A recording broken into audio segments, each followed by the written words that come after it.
Hello everyone, and thank you for being here today. As you know, this is the beginning of our course, which is named Employment Law for Digital Platforms. I would like to provide you with a general introduction on key notions and definitions. We will spend the term together, so it's easier to look at the structure of our course, and I'll provide a reference for our course together. I'm Antonio Aloisi, I am a lawyer, I am a Max Weber Fellow in Law, and we will spend together the term by looking at the interplay between existing regulation and new technologies. In particular, we will try to examine the resilience and the flexibility of current notions in the context of the digital transformation of work. Today, as we have just a very short slot together, we will focus on the platformization of work, but this is the overall picture. Of course, all the items are strictly interrelated. Next classes we will look at robotization or the artificial intelligence. I think that platform may be a useful tool in order to understand the most visible portion of this ongoing phenomenon. When I say platform, I would like to give just very quick hints of the phenomenon. I don't know whether, it's working. This is the very extreme experience of a food delivery platform, which is Deliveroo. So you saw two guys, you will see two guys who are in a desert island and they just order an hamburger. The delivery guy is ready, he took the airplane, he flies to the desert island, and now in few moments the delivery will be accomplished. They are safe, they are happy, and they can spend the rest of the day eating the hamburgers or whatever. Of course, this is the April Fools created by the two companies. But I would like to start with this very quick exercise by relying on the video that was a thought-provoking example of the relationship between the actors, between the players of the delivery, which is just a small portion of the phenomenon of platformization of labor. I would like to ask you for the next 2 minutes to think at the main defining features of this example. What about actors? What about the actions? What about the modes of application of the order? So just focus on these 2 or 3 things. Who were the actors? What was the connection between them? How was the delivery accomplished, and so on. Focus on this for the next 2 minutes. I mean, you can do it by your own.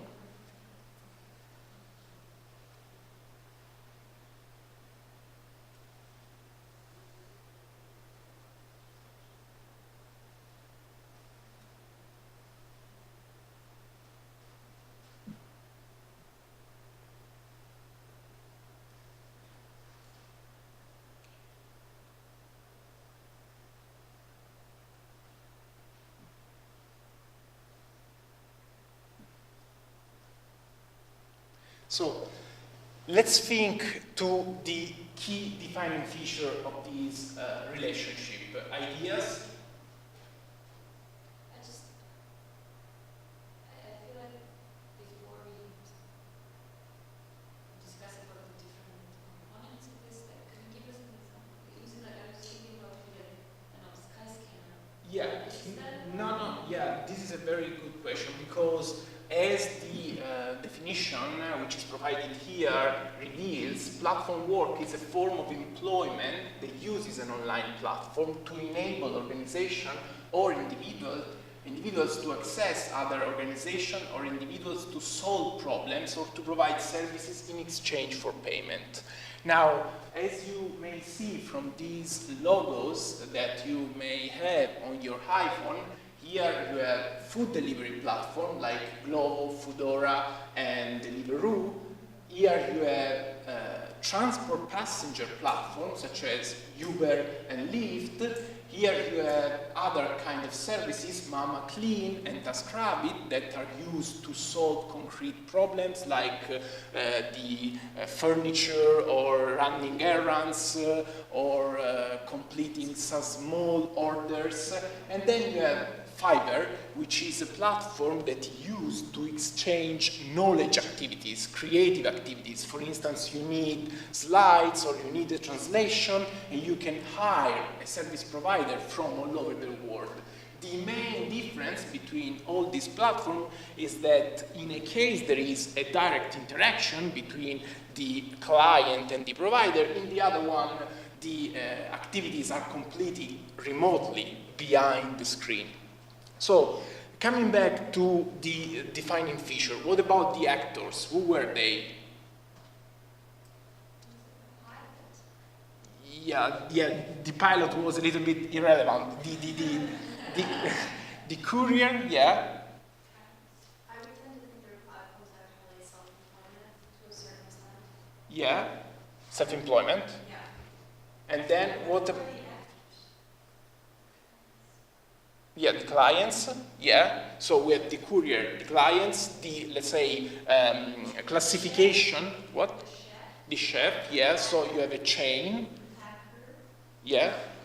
Someone, the truck driver who delivered the raw food. And what about the concrete activity? There was an exchange, I assume, and there was a payment, we could wonder.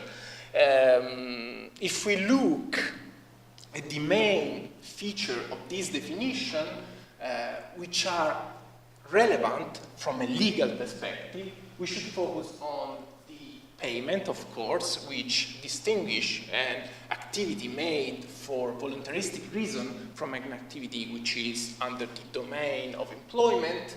The three parties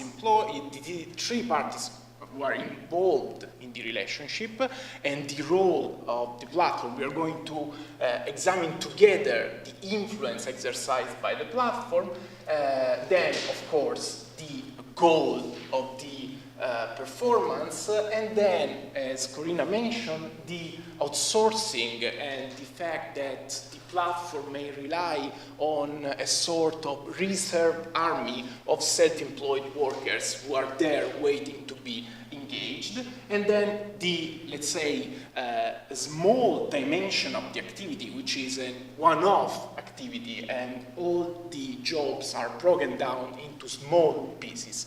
This is the main definition on which we are going to rely in order to understand the so-called platformization of labor. Of course, this phenomenon is a very small, from a statistic point of view, it's a marginal component of the broad labor market, but the challenges which it presents and the, let's say, criticism which has been raised towards this phenomenon may be used to understand all other ongoing phenomena within the labor market. Now, for today, in order to understand better the business model of platform, we will try to understand the operation of the platform itself.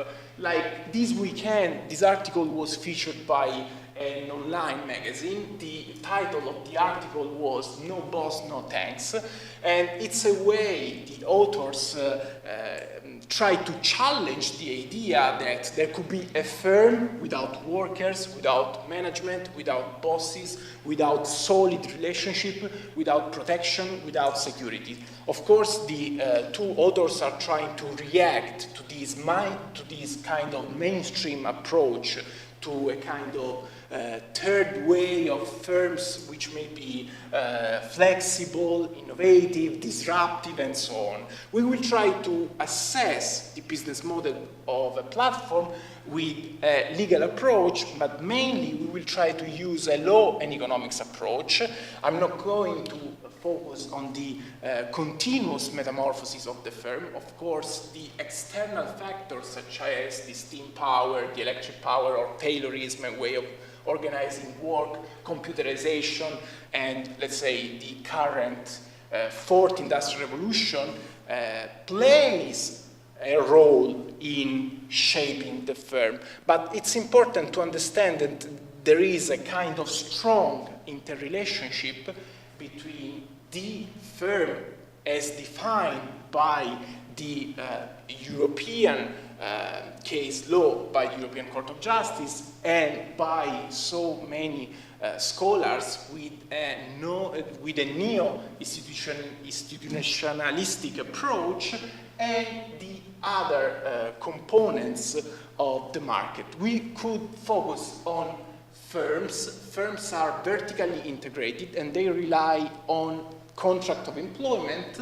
And then we have two other examples that have been developed by the literature in order to describe the interrelationship between resources in a given environment. We can have a firm, which, as I told you, is vertically integrated.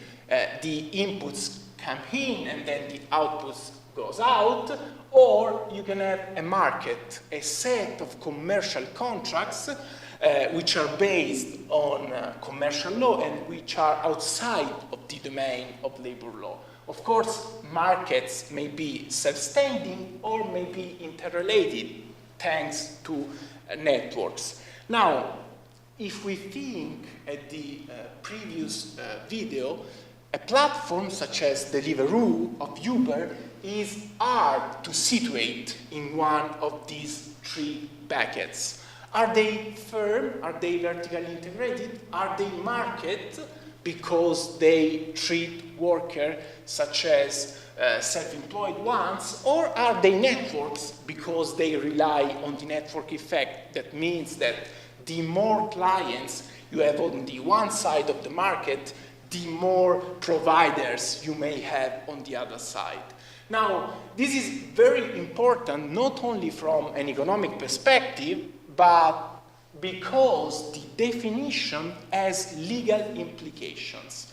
A firm has to comply with a set of regulations defined by the European Union institution, while a market, or even better, a network, has a set of rules which has been liberalized by the European Union thanks to the freedom of economic exchange. Now, this is not only an academic conundrum, because the European Court of Justice is trying to solve the matter. Everyone is familiar with the exchange of a service or a good within or by means of a platform. The fact is that if we look at these three concrete examples, while for the Fiat factory it's very easy to say that it's a vertically integrated firm, they bring in resources and then the 500 is ready, workers have a long-lasting promise of security and protection, and this is the underlying exchange between the contract of employment and the employer. The employer gains the possibility of running the firm and he gains the managerial prerogatives. The manager may order to the employee to change the duty, to change something in the Cinquecento, and so on. And the employee on the other side gain a sort of promise or long-term relationship. And this is why this is very clear as an example of vertically integrated firm. Here we have a network, people who are sharing the car just in order to save money, just in order to share the expenses. And here you have a platform which may be used to hire a private car hire. Next class, we are going to look at the judgment by the European Court of Justice, which is number 434, Elite Taxis versus Uber, and we will try to apply the conceptualization of firm markets and networks, and we will try to understand whether the answer of the European Court of Justice is a definitive one and whether it is useful in order to accommodate platforms in the current legislation. Thank you. So what would you like feedback, specific feedback on? The exercise at the beginning was helpful in, let's say, gaining familiarity with the topic of labor platforms.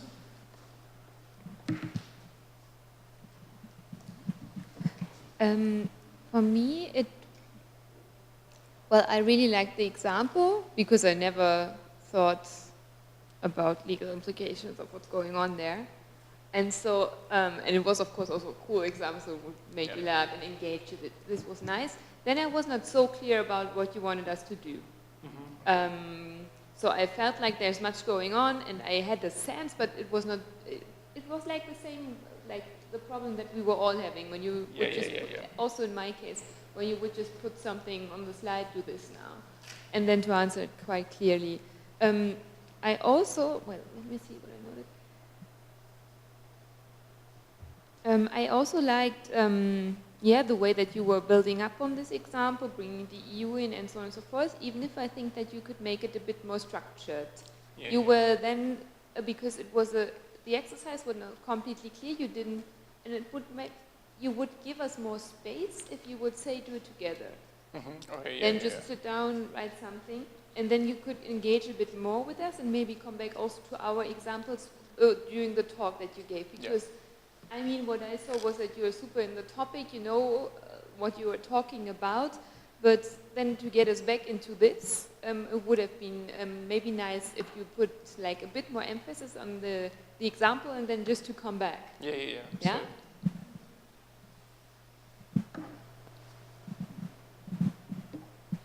I agree pretty much with what Miriam said. I would just add that maybe it would be useful just to put the task on the slide to write it down. That's it.